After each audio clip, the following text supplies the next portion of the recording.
फराळाचं देऊन टाकलं सर्वांना, ज्यांचं आलं होतं दिवाळीला, ईदीला, आहे की नाही, तर त्यांना त्यांचं दिलं बाबा. परत मला ते ओझं असतं वर्षाचं.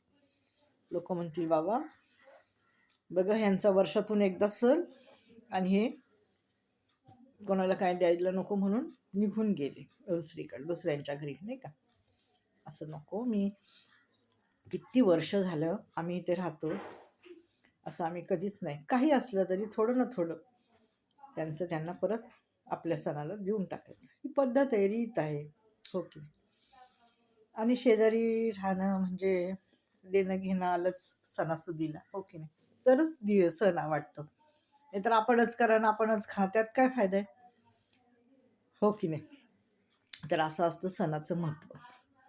आणि एक गोष्ट सांगायची म्हणजे प्रत्येकाच्या आयुष्यात काटेरी माणसं असतात, तर ती काटेरी माणसं बाजूला करायची. आपण काटे कसे बाजूला करतो, एक कालांतराने ती बाजूला केली ना, तर आयुष्य इतकं सुरळीत होतं, मस्त होऊन जातं. त्यामुळं काटेरी माणसांना ना थोडा वेळ लागतो लांब जायला, पण जातात ती, आयुष्यातून निघून जातात.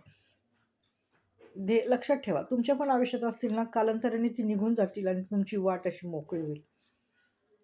आणि आजचा सण, आजचा नाताळाचा सण खूप छान गेला आनंदात.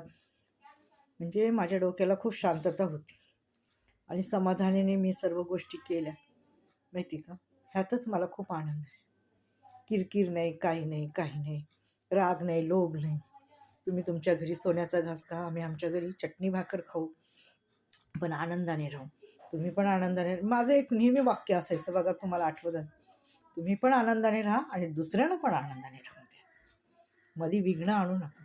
माझं सर्व विघ्न देवानी बाजूला केलं. आता मी फार शांत आहे, माझं माइंड इतकं शांत आहे ना, की मला आता कुठल्याच गोष्टीचं असं राग येत नाही, काही नाही.